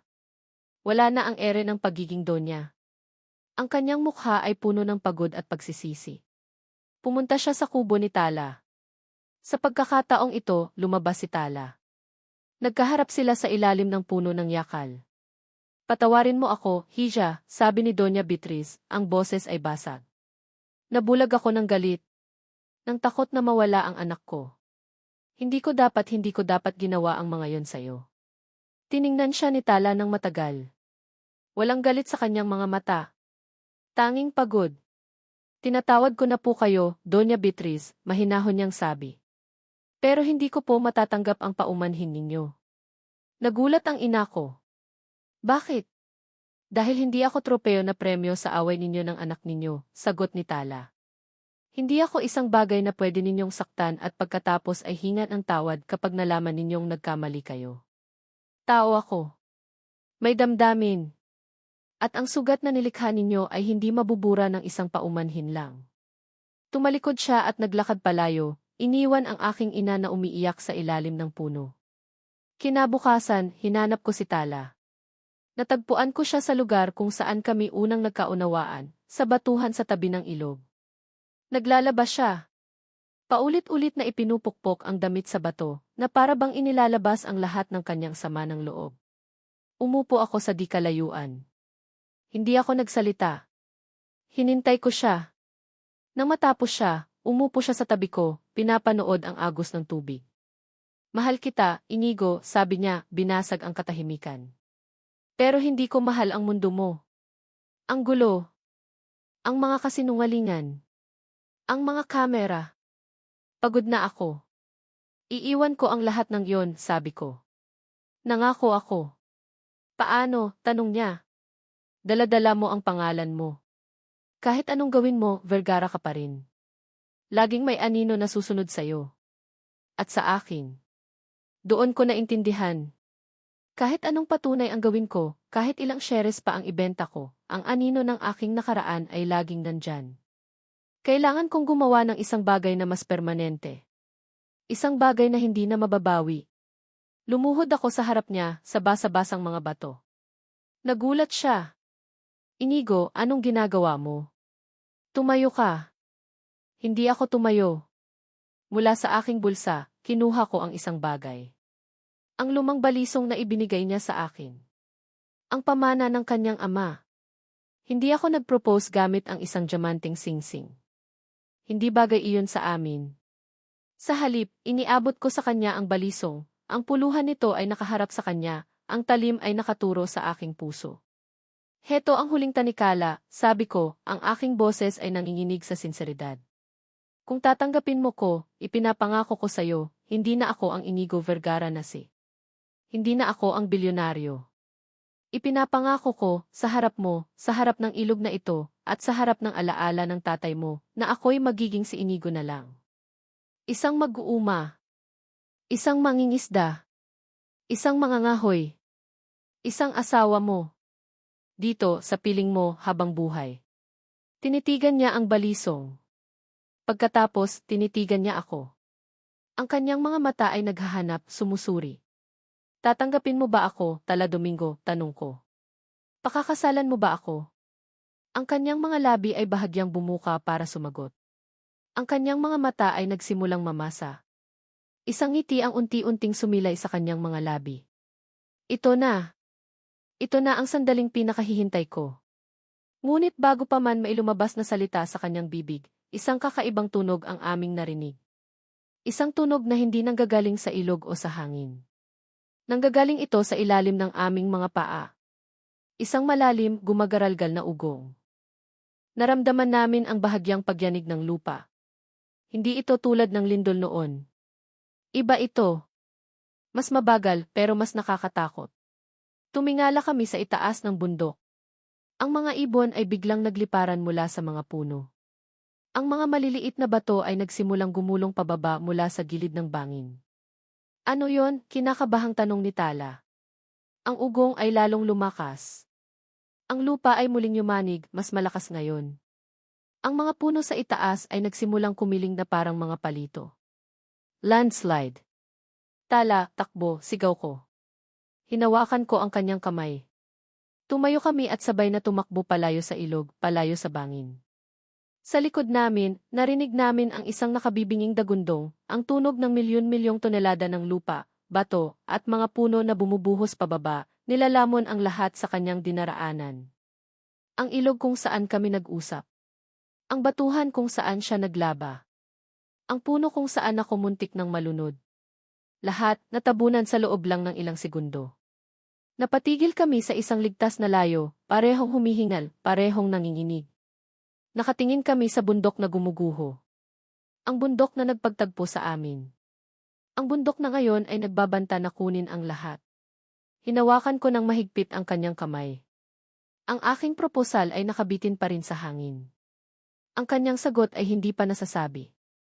At sa harap namin, ang kalikasan ay nagpapakita ng kanyang bagsik, isang paalala na ang aming mga problema ay maliit lamang kumpara sa mas malaking puwersa ng mundo. Ang landslide ay isang halimaw na gutom. Nilamon nito ang malaking bahagi ng gubat, binago ang daloy ng ilog, at nag-iwan ng malawak na pilat sa mukha ng bundok Amori. Ang nayon mismo ay hindi direktang tinamaan, ngunit ang takot at pinsala sa kalikasan ay sapat na para mag-iwan ng pangmatagalang sugat sa puso ng komunidad. Sa gitna ng trahedya, isang bagong Inigo ang lumitaw. Ang Inigo na hindi na bilyonaryo, kundi isang leader. Kailangan nating i-check kung may mga natrap sa kabilang ibayo, sigaw ko sa mga taga-nayon na natataranta. May mga pamilya pa na nakatira malapit sa lumang sapa. Ang dating pilot skills na matagal ko nang hindi ginagamit ay biglang nagbalik. Ginamit ko ang radyo na dala ni Mateo para makipag-ugnayan sa pinakamalapit na airbase. Dahil sa impluensya ni Mateo at sa natitira ko pang koneksyon, nakakuha kami ng isang military helicopter para tumulong sa rescue. Ako mismo ang gumabay sa piloto. Ibaba mo pa. Diyan sa may kumpol ng mga saging. May nakikita akong bubong, sigaw ko mula sa ere, habang nakadungaw sa bukas na pinto ng chopper. Mula sa itaas, nakita ko si Tala sa ibaba. Hindi siya nagtago sa takot. Siya, kasama ang ibang mga kababaihan, ay abala sa pag-aayos ng mga first aid kits, paghahanda ng pagkain, at pagpapakalma sa mga bata. Siya ang puso ng operasyon sa lupa, habang ako ang mga mata sa himpapawid. Nagtutulungan kami hindi sa salita, kundi sa gawa. Isang perpektong tambalan. Ang pinakamatinding pagsubok ay dumating nang kailangan naming ilikas ang isang pamilya na natrap sa kabilang pampang ng isang bagong nabuong ilog ng putik. Masyadong delikado para sa helicopter na bumaba. Kailangan naming gumawa ng paraan para makatawid sila. Ako, kasama ang ilang matatapang na kalalakihan, ay gumamit ng makakapal na lubid na abaka para gumawa ng pansamantalang tulay. Ako ang unang tumawid, sinusubukan ang tibay nito. Halos malaglag ako ng ilang beses dahil sa madulas na putik sa kabilang pampang. Nang makatawid ako, doon ko nakita si Tala. Tumawid din pala siya, gamit ang ibang ruta, para tulungang gamutin ang isang bata na nasugatan. Anong ginagawa mo dito? Delikado, sigaw ko sa kanya. Pareho lang tayo ng ginagawa, sigaw niya pabalik. Tumutulong. Habang pabalik kami, matapos mailikas ang pamilya, isang panibagong pagyanig ang aming naramdaman. Isang aftershock. Ang lupa sa ilalim ng aming mga paa ay biglang lumambot at gumuho. Sabay kaming nahulog sa isang malaking hukay ng malapot hanggang baywang na putik. Nawala ang aking balisong. Ang mga lubid ay malayo sa amin. Ang aming mga kasama ay nasa kabilang panig, hindi kami marating agad. Kaming dalawa lang, nakalubog sa putik, habang ang langit ay nagsisimula na namang magdilim. Pagod. Takot. Kawalan ng pag-asa. Lahat ay nagsama-sama. Tiningnan ko siya. Puno ng putik ang kanyang mukha at buhok. Pero ang kanyang mga mata ay nagniningning. Mukhang ito na yata ang paborito nating lugar, biro niya, kahit nanginginig ang kanyang boses. Ang putikan. Napangiti ako. Kahit sa gitna ng panganib, hindi nawawala ang kanyang tapang. Tala, sabi ko. Hindi ko pa naririnig ang sagot mo. Tumingin siya sa akin. Sa gitna ng putik at trahedya, sa ilalim ng nagbabadyang ulan, ang lahat ng ingay ay naglaho. Sabi niya, malinaw at matatag. Inigo. Papakasalan kita. Hindi ko alam kung paano, pero sa sandaling iyon, ang putik ay parang naging pinakamalambot na kama. Ang amoy ng lupa ay naging pinakamatamis na pabango. Mahal kita, Tala, sabi ko, ang mga luha ay humahalo sa putik sa aking mukha. Mahal din kita, Inigo na magsasaka, sagot niya, at sa gitna ng putikan, hinalikan niya ako. Isang halik na lasang lupa, pawis at pag-asa. Doon, habang magkayakap kami at naghihintay na sagipin, sabay naming isinigaw ang mga salitang matagal naming itinago, mahal kita, na sinasabayan ng unang patak ng ulan. 3 buwan ang lumipas. Ang bundok Amori ay unti-unting naghihilom. Ang mga pilat ng landslide ay nagsisimula ng takpan ng mga bagong tubo ng damo at baging. At kasabay ng paghilom ng bundok, isang bagong istruktura ang itinayo sa puso ng nayon. Hindi ito isang mining site. Ito ang T. Amori Ecolodge & Community Clinic. Isang proyektong pinondohan ng environmental group na bumili ng aking shares, pero pinapatakbo at pagmamay-ari ng buong komunidad. Isang lugar kung saan ang mga turista ay maaaring maranasan ang ganda ng bundok nang hindi ito sinisira. Ang klinika naman, na pinamumunuan ni Tala, ay nagbibigay ng libreng serbisyong medikal sa lahat, gamit ang parehong modernong gamot at tradisyonal na halamang gamot. Sa araw ng ribbon cutting, nandoon ang lahat. Si Kapitan Cardo at Aling Nena. Si Lola Milagros. Maging si Mateo. Kahit ang aking ina ay dumating, hindi na bilang Doña Beatriz, kundi bilang si Beatriz na lang, isang ina na sumusuporta sa kaligayahan ng kanyang anak. Ngunit ang pinakamahalagang kaganapan ay hindi nangyari sa harap ng maraming tao. Nangyari ito kinagabihan. Sa tabi ng talon, sa ilalim ng isang kalangitan na puno ng bituin, idinaos ang aming kasal. Walang ingranding simbahan. Walang mamahaling damit. Nakasuot lang ako ng puting kamisa de chino at pantalon. Si Tala ay nakasuot ng isang simpleng puting bestida na tinahian ng mga bulaklak ng sampag-ita. Ang aming mga bisita ay ang buong nayon. Ang aming musika ay ang tunog ng mga kuliglig at ang lagaslas ng tubig. Si Kapitan Cardo ang nagkasal sa amin. Ang aming mga singsing ay hindi gawa sa ginto, kundi sa pinakintab na kahoy mula sa isang sanga ng puno ng yakal. Tinatanong ko kayong dalawa ngayon, sa harap ng komunidad at ng kalikasan, nangangako ba kayong mamahalin at aalagaan ang isa't isa, sa hirap at ginhawa, hanggang sa kahuli-hulihang hibla ng inyong hininga? Opo, sabay naming sabi, ang aming mga mata ay nakatitig sa isa't isa. Nang gabing iyon, sumayaw kami sa gitna ng mga lampara na gawa sa bote at gasera. Ang aming unang sayaw bilang mag-asawa. Inikot ko siya, at ang kanyang tawa ay mas maningning pa kaysa sa lahat ng bituin sa langit. Masaya ka ba? Bulong ko sa kanyang tainga. Sobra, sagot niya. Nasa akin na ang lahat ng yaman sa mundo. 1 taon ang lumipas. Ang huling eksena ng aming kwento ay hindi sa isang penthouse sa Maynila o sa isang boardroom. Nasa isang maliit na bukirin ito, sa likod ng aming kubo. Ang araw ay papalubog, nagpipinta ng kulay ginto at kahel sa kalangitan. Nakatayo kami ni Tala, magkatabi. Sa pagitan namin, dalawang maliliit na bata, isang lalaki at isang babae. Ang aming kambal. Kamukha ko ang lalaki, pero ang mga mata ay kay Tala. Kamukha ni Tala ang babae, pero ang ngiti ay sa akin. Sa harap namin, may isang maliit na butas sa lupa. Hawak naming lahat ang isang maliit na bagay. Isang punla. Isang punla ng puno ng yakal. Handa na ba kayo? Tanong ko sa aking pamilya. Tumango ang kambal, ang kanilang mga mata ay puno ng kagalakan. Ngumiti si Tala sa akin, isang ngiting nagsasabi ng lahat. Sabay-sabay naming ibinaba ang punla sa lupa. Tinabunan namin ito ng lupa gamit ang aming mga kamay. Isang pangako. Isang simbolo. Isang pangakong hinding-hindi na namin wawasakin ang bundok na nagpagtagpo sa amin. Isang pangakong aalagaan namin ito para sa mga susunod na henerasyon. Nang matapos, tumayo kami at pinagmasdan ang aming ginawa. Ang maliit na punla na balang araw ay magiging isang dambuhalang puno, isang saksi sa aming pag-ibigan. Niyakap ko si Tala mula sa likuran, habang ang aming mga anak ay naglalaro sa damuhan. Isinandal niya ang kanyang ulo sa aking dibdib. Tahimik naming pinanood ang paglubog ng araw. Masaya kami. Kontento. Buo. Ngunit habang dahan-dahang lumalayo ang paningin, mula sa aming munting pamilya, pataas sa aming kubo, pataas sa mga puno, hanggang sa makita ang buong kabundukan, may isang maliit na detalye sa dulo ng kalangitan. Sa di kalayuan, sa likod ng mga bundok, may namumuong maitim na ulap. Isang paalala na ang buhay ay hindi palaging maaraw. May mga darating pang bagyo, mga pagsubok, mga hamon. Ang buhay ay hindi isang happily ever after na walang katapusan. Pero habang magkayakap kami, alam namin na handa na kami.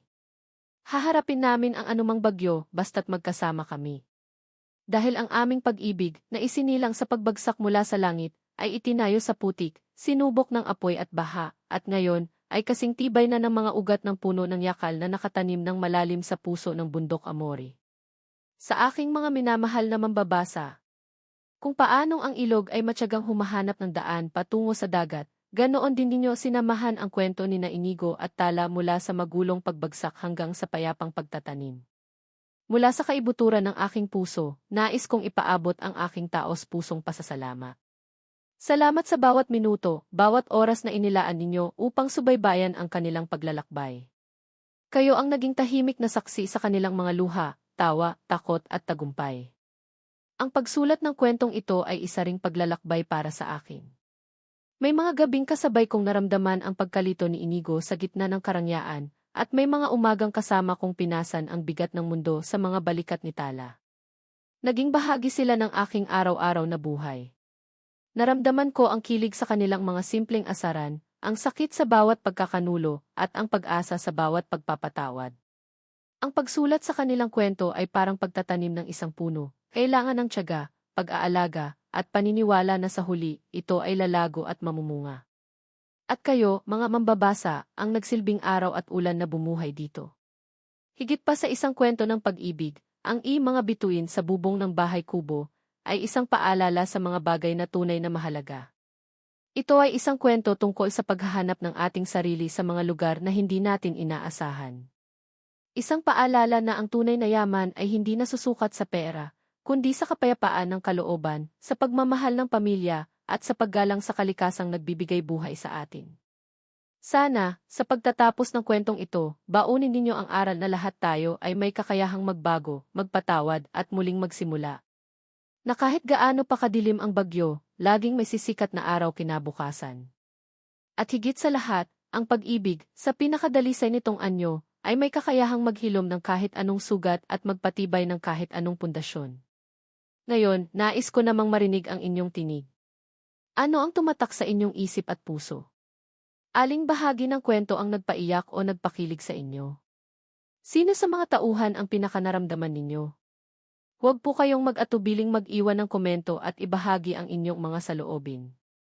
Ang inyong mga pananaw ang magbibigay ng mas malalim na kahulugan sa kwentong ito.